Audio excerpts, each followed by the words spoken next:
નમસ્કાર વિદ્યાર્થી મિત્રો, આંકડાશાસ્ત્ર ધોરણ 11માં ત્રીજું પ્રકરણ મધ્યવર્તી સ્થિતિના માપોનો અભ્યાસ આપણે શરૂ કરી રહ્યા છીએ. ત્રીજું પ્રકરણ મધ્યવર્તી સ્થિતિના માપો. હવે જો પહેલું ચેપ્ટર જે છે આપણે એમાં સમષ્ટિ નિદર્શ, સમષ્ટિ તપાસ, નિદર્શ તપાસ, માહિતીઓને લગતી વાત પહેલા ચેપ્ટરમાં હતી. એટલે કે સમષ્ટિ એટલે એક સમૂહ, એ સમૂહમાંથી એક નિદર્શ પસંદ કર્યો, એ નિદર્શમાંથી આપણે માહિતીઓ ભેગી કરી. પ્રાથમિક માહિતી, ગૌણ માહિતી, પ્રાથમિક માહિતીના પ્રાપ્તિ સ્થાનો, પરોક્ષ રીત, પ્રત્યક્ષ તપાસની રીત, પ્રશ્નાવલીની રીત. ટૂંકમાં પહેલું ચેપ્ટર જે છે આંકડાશાસ્ત્રનું માહિતીનું એકત્રીકરણ, આ પ્રકરણનું નામ છે ને એ જ ઇન્ડિકેટ કરે છે કે આ પ્રકરણ આખું, આ પ્રકરણનું જિસ્ટ એ જુદી જુદી માહિતીઓ આપણે કલેક્ટ કરેલી જે આ માહિતીઓ છે, ભેગી કરેલી જે આ માહિતીઓ છે, એ માહિતીનું આપણે નિરૂપણ બીજા ચેપ્ટરમાં કર્યું. એટલે જુદા જુદા આવૃત્તિ વિતરણો શીખ્યા, આવૃત્તિ વિતરણના આલેખ શીખ્યા, કોષ્ટક રચના શીખ્યા, આવું બધું આપણે શીખ્યા. હવે આ મધ્યવર્તી સ્થિતિના માપો, આની શરૂઆત કઈ રીતે? તો જે આવૃત્તિ વિતરણના આલેખો બીજા ચેપ્ટરમાં આપણે શીખ્યા, એ આવૃત્તિ વિતરણના આલેખમાં ચલની કિંમત બરાબર સમજજો. આવૃત્તિ વિતરણમાં એના આલેખમાં ચલની કિંમત, એ ચલની કિંમત કોઈ એક ચોક્કસ કિંમતની આજુબાજુ સંકલિત થતી હોય, કોઈ એક ચોક્કસ કિંમતની આજુબાજુ જ આ બધી ચલની કિંમતો ફરતી હોય. માહિતીના લક્ષણને મધ્યવર્તી સ્થિતિ કહેવામાં આવે. બરાબર? આવૃત્તિ વિતરણમાં જે ચલની કિંમતો છે, એ ચલની કિંમતો કોઈ એક ચોક્કસ કિંમત, કોઈ એક ચોક્કસ કેન્દ્રીય કિંમતની આજુબાજુ સંકલિત થાય, એ માહિતીના લક્ષણને મધ્યવર્તી સ્થિતિ કહેવામાં આવે છે. હું બોર્ડ ઉપર લખું છું. આવૃત્તિ વિતરણના આલેખમાં, આવૃત્તિ વિતરણના આલેખમાં ચલની કિંમતો કોઈ એક ચોક્કસ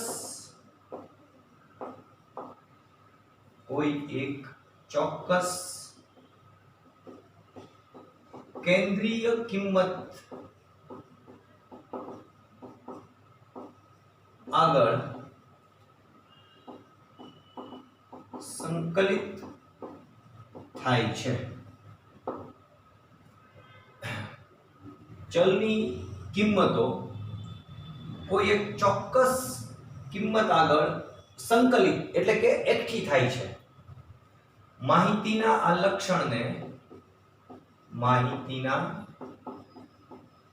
આ લક્ષણને મધ્યવર્તી સ્થિતિ કહે છે. ઓકે, હવે આ સેવા શું સમજાવવા શું માંગે છે? આવૃત્તિ વિતરણ એટલે હું તમને દાખલો આપું, એક ઉદાહરણથી સમજાવું કે 0 થી 5, 5 થી 10, 10 થી 15, આ છે બધા જુદા જુદા વર્ગ છે અને એની સામેની આવૃત્તિ. 0 થી 5 તો એની આવૃત્તિ આપણે લઈએ 3, 5 થી 10 એની આવૃત્તિ લઈએ 4, 10 થી 15 એની આવૃત્તિ લઈએ 7.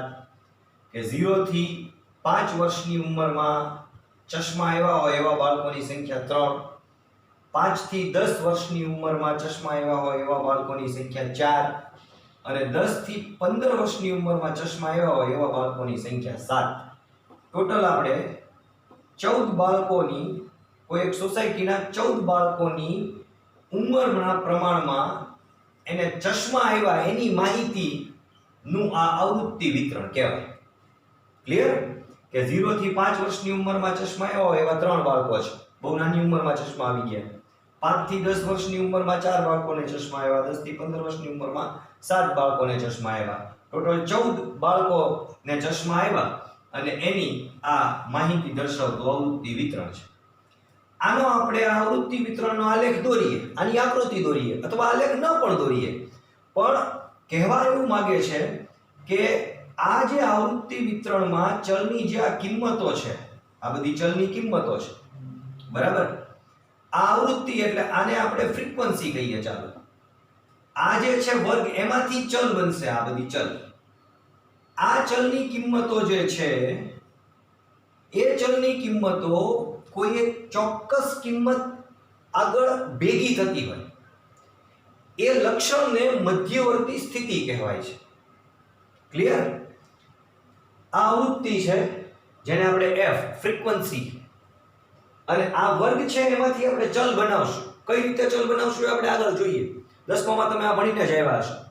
પણ મધ્યવર્તી સ્થિતિ જે છે એ શું છે એ હું તમને સ્પષ્ટ કરવા માંગુ છું કે કોઈ માહિતીનું આવૃત્તિ વિતરણનો આલેખ લ્યો, એમાં ચલની કિંમતો છે ને એ કોઈ એક ચોક્કસ કેન્દ્રીય કિંમત આજુબાજુ સંકલિત થતી હોય તો આ લક્ષણને મધ્યવર્તી સ્થિતિ કહે છે.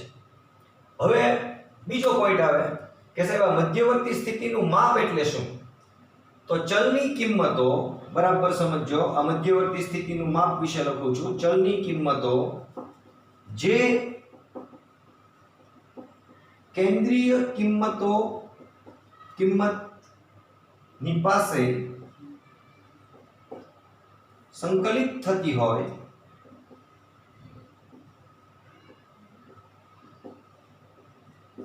તે કેન્દ્રીય કિંમતને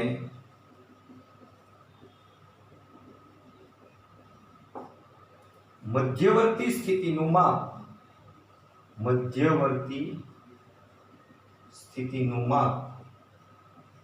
અથવા સરેરાશ કહે છે.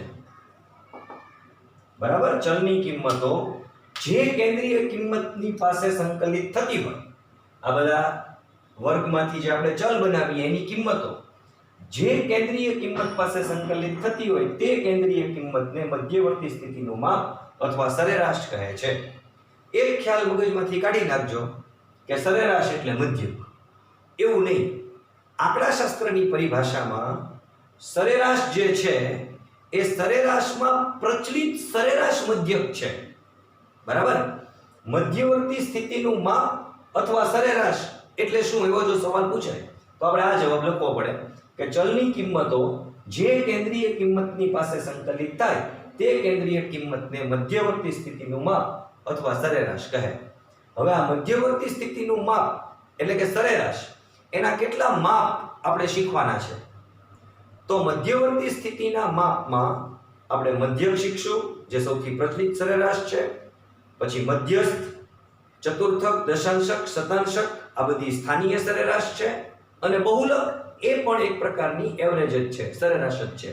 આ ત્રણ વસ્તુનો અભ્યાસ આપણે આ પ્રકરણમાં કરવાનો છે. મધ્યક, મધ્યસ્થ અને બહુલક. સૌથી પહેલા મધ્યક ઉપર આપણે ફોકસ કરીએ.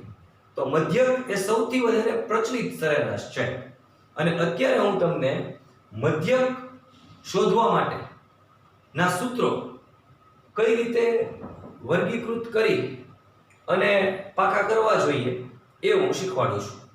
બરાબર. આપણે માહિતીમાં જો માત્ર ચલ હોય, માત્ર ચલ જ હોય માહિતીમાં, તો એ અવર્ગીકૃત માહિતી છે. અને ચલની સાથે જો આવૃત્તિ લઈ લઈએ તો એ વર્ગીકૃત માહિતી થઈ ગઈ. હવે કોઈને ખ્યાલ ન આવે સાહેબ માત્ર ચલ એટલે શું ને ચલ ને આવૃત્તિ એટલે શું, તો હું તમને સમજાવી દઉં. જુઓ, શું પહેલા આ પોઈન્ટ છે ને એ બહુ અગત્યનો છે. આ જો માહિતી આપી હોય કે 10 બાળકોની ઉંમરની માહિતી, 10 બાળકોની ઉંમરની માહિતી 7, 8, 12, 14, 13 આ પ્રકારની જો માહિતી હોય તો આમાં માત્ર ચલ જ આપેલો છે. આને અવર્ગીકૃત માહિતી કહેવાય. અવર્ગીકૃત. ઓકે. અને જો ચલની સાથે આવૃત્તિ જોડેલી હોય તો એને વર્ગીકૃત માહિતી કહેવાય. હવે આમાં બે ભાગ પડે, ચલ અને આવૃત્તિ. ચલમાં આપણે લઈએ 0 1 2 3 અને આવૃત્તિમાં લઈએ 7 8 9 6. તો આ ચલ અને આવૃત્તિ આ વર્ગીકૃત માહિતી કહેવાય. અને વર્ગની સાથે આવૃત્તિ હોય, જેમ આપણે ઉદાહરણમાં જોયું એમ 5 થી 10 10 થી 15 15 થી 20 અને એની સામે 7 8 9, તો આ પણ વર્ગીકૃત માહિતી કહેવાય. ઓકે. આ અવર્ગીકૃત માત્ર ચલ આપ્યો છે. વર્ગીકૃત માહિતીમાં આ અસતત ચલની સાથે આવૃત્તિ છે અને આમાંથી જે આપણે ચલ બનાવીએ એને સતત ચલ સાથે આવૃત્તિ છે. બીજા પ્રકરણમાં આ અભ્યાસ આપણે કરેલો છે. ઓકે. તો આ સૂત્રો યાદ રાખવા માટે આ વસ્તુ પહેલા યાદ રાખવી બહુ જરૂરી છે કે આ માહિતી માત્ર ચલની છે એટલે અવર્ગીકૃત કહેવાય. આ ચલ સાથે આવૃત્તિ છે એટલે આ વર્ગીકૃત. એમાં અસતત ચલની સાથે આવૃત્તિ છે અને આ સતત ચલની સાથે આવૃત્તિ છે. ઓકે. હવે આપણે મધ્યવર્તી સ્થિતિના માપમાં સૌથી પહેલું માપ મધ્યક, સમાંતર મધ્યક, પછી મિશ્ર મધ્યક, ભારિત મધ્યક અને ગુણોત્તર મધ્યક, દરેકના સૂત્ર પહેલા આપણે શીખીએ. મધ્યક એટલે શું? મધ્યકની વ્યાખ્યા શું? કે આપેલા અવલોકનો છે એ આપેલા અવલોકનોનો સરવાળો અને એ સરવાળાને આપેલ અવલોકનોની સંખ્યા વડે ભાગવાથી જે કિંમત મળે એને મધ્યક કહેવામાં આવે. ઓકે. તો આવી રીતે હેડિંગ આપજો. મધ્યક અંગેના સૂત્રો. બરાબર. હવે આ મધ્યકના સૂત્રો એનો આપણે બરાબર અભ્યાસ કરવાનો છે. અવર્ગીકૃત માહિતી, અવર્ગીકૃત માહિતી અને એમાં સીધી રીત અને ટૂંકી રીત, બે જ રીતે આપણે મધ્યક શોધશું. બરાબર. ચાલો. અવર્ગીકૃત માહિતીમાં સીધી રીતે મધ્યક શોધવો હોય તો સિગ્મા x upon n, એટલે આપેલ અવલોકનો છે ને ચલ x કહેતા હોઈએ તો એનો સરવાળો એને ભાગ્યા અવલોકનની સંખ્યા. ટૂંકી રીતમાં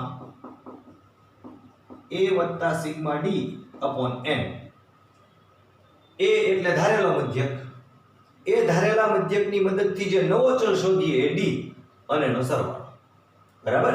પછી એના સિમ્બોલ શું છે હું નીચે લખાવી દઈશ, અત્યારે તો ખાલી સમજાવું છું. અને જો વર્ગીકૃત માહિતી હોય એટલે કે ચલની સાથે આવૃત્તિ પણ આપેલી હોય, અહીંયા આપણે એવું લખી જ નાખીએ અવર્ગીકૃત માહિતી એટલે માત્ર ચલ અને વર્ગીકૃત માહિતી એટલે ચલની સાથે આવૃત્તિ. ઓકે. એટલે આપણને કોઈ કન્ફ્યુઝન થાય નહીં. તો આમાં સીધી રીતનું સૂત્ર સિગ્મા fx પણ લખાય અને સિગ્મા xf પણ લખાય. આપણે fx લખીએ, સિગ્મા fx upon n, એટલે આવૃત્તિ અને ચલનો જે ગુણાકાર કરીએ એનો સરવાળો એને ભાગ્યા n. અને જો ટૂંકી રીત હોય તો x બાર બરોબર a વત્તા sigma fx upon n into c. બરાબર. અહીંયા નવો ચલ બની ગયો હશે એટલે સિગ્મા fd આવશે upon n into c. તો આ મધ્યક અંગેના સીધી રીતના અને ટૂંકી રીતના અવર્ગીકૃત અને વર્ગીકૃત માહિતીના સૂત્રો થયા. બરાબર. હવે આ જે છે ને એ સમાંતર મધ્યકની આપણે વાત કરી. બરાબર. સમાંતર મધ્યક જે તમે ઓલરેડી 10મામાં ઘણું કરવા શીખીને આવ્યા છો. હવે મિશ્ર મધ્યક. મિશ્ર મધ્યક એટલે શું છે કે જુદા જુદા સમૂહ હોય, જેમ કે 11મા ધોરણમાં 3 ક્લાસ લઈએ આપણે, 11A, 11B ને 11C. તો 11A નો સમૂહ એનો મધ્યક હોય, 11A ના 50 વિદ્યાર્થી, 11B ના 50 ને 11C ના 50, એમ 50 50 50 ત્રણ સમૂહ લઈએ અને ત્રણેય સમૂહમાં જે 50 50 વિદ્યાર્થીઓ છે એના 10મા ધોરણના જે માર્ક છે, એવરેજ એના ટકા છે કે ભાઈ એ ક્લાસ છે 11A, તેમાં 50 વિદ્યાર્થીઓ છે, એના એવરેજ ટકા કેટલા એ આપણે શોધવા છે. તો 50 વિદ્યાર્થીઓના ટકા એને ભાગ્યા 50 અવલોકનો, એટલે જે આવે એને એવરેજ માર્ક આવે. તો 11A નો જે ક્લાસ છે એના 50 વિદ્યાર્થીઓની એવરેજ કેટલી, તો કે 75%. બીજો 11B એના 50 વિદ્યાર્થીઓની એવરેજ તો કે 74%. અને ત્રીજો સમૂહ જે છે 50 વિદ્યાર્થીઓનો એની એવરેજ કેટલી, તો કે 78%. તો આ ત્રણેય સમૂહની એવરેજ જુદી જુદી છે. હવે આ ત્રણેય સમૂહને ભેગા કરી દઈએ, એને એ ભેગો થયેલો જે સમૂહ છે મિશ્ર, તો એ મિશ્ર મધ્યકનું શું સૂત્ર આવે? તો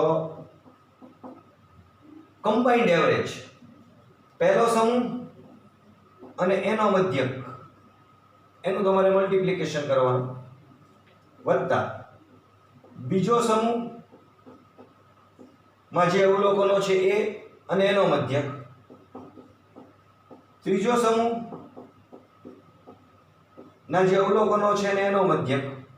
હવે આવા તો કેટલાય સમૂહ હોઈ શકે, તો આપણે ઉદાહરણ લીધું એટલે આપણને ખબર પડી કે ત્રણ સમૂહ જે છે એ ત્રણેય સમૂહના જે મધ્યક છે એ આ છે, એનો મિશ્ર મધ્યક શોધવાનો છે.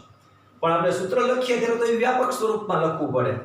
તો અહીંયા વત્તા ડોટ ડોટ ડોટ ડોટ કરીને આપણે k મો સમૂહ, k એટલે એક નંબર એમ, અહીંયા કેમ ત્રીજો સમૂહ, બીજો સમૂહ, પહેલો સમૂહ, એમ k મો સમૂહ અને એનો મધ્યક એટલે k સમૂહનો મધ્યક. અને એની નીચે આ જે સમૂહ છે એમાં અવલોકનોની સંખ્યા, તો કે અહીંયા n1 n2 n3 એમ કરતા કરતા k માં અવલોકનોની સંખ્યા, આ એનું મિશ્ર મધ્યકનું સૂત્ર થયું. પણ જ્યારે દાખલા ગણતા હોય ત્યારે શું થાય કે જો ત્રણ સમૂહ માટે તમારે મિશ્ર મધ્યક શોધવાનો હોય તો આ ત્રણ વસ્તુ આવે અને નીચે આ ત્રણ વસ્તુ, બરાબર, n1 * x⁻1 n2 * x⁻2 n3 * x⁻3 અને નીચે n1 + n2 + n3 એટલે દરેક સમૂહના અવલોકનોની સંખ્યા. આ ભાગ તો વિસ્તૃત સ્વરૂપે સૂત્ર સમજવા માટે છે. ધારો કે બે જ સમૂહ છે 11માં 11 1 ને 11 2, બરાબર, બે જ સમૂહ છે 11 1 ને b, તો આ ત્રીજો ભાગ છે એ આખો નીકળી જાય. તો n1 * x⁻1 n2 * x⁻2 n1 + n2, બરાબર. ચાર સમૂહ હોય તો અહીંયા ચોથો ભાગ એડ થઈ જાય. ક્લિયર? મિશ્ર મધ્યક પછી આવશે ભારિત મધ્યક.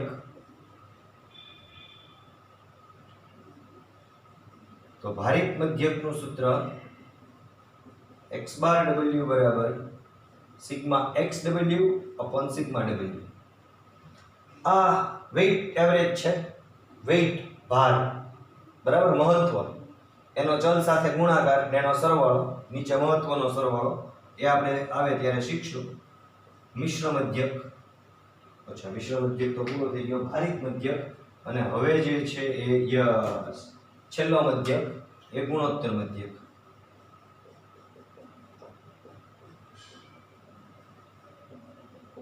તો ગુણોત્તર મધ્યકમાં એનું ગુણોત્તર મધ્યકનો મીનિંગ છે G, જ્યોમેટ્રિક પ્રોગ્રેશન. સોરી, જ્યોમેટ્રિક પ્રોગ્રેશન એટલે તો APGP ગુણોત્તર શ્રેણી થઈ જાય G, બરાબર. તો જ્યોમેટ્રિક એવરેજ ગુણોત્તર મધ્યક x1 * x2 * x3 xn, બરાબર. n સમૂહનો જે અવલોકનો છે એના માટેનો ભારિત મધ્યક ગુણોત્તર મધ્યક શોધવો હોય તો આ n નું મૂળ કરવું પડે. ત્રણ સમૂહ, ત્રણ ચલની કિંમતો માટે ગુણોત્તર મધ્યક શોધવો હોય તો ત્રણે ત્રણ ચલની કિંમતોનો ગુણાકાર અને એનું ઘનમૂળ શોધવું પડે. આ દાખલો આવે ત્યારે આપણે વધારે ક્લિયર કરશું. Okay, thank you.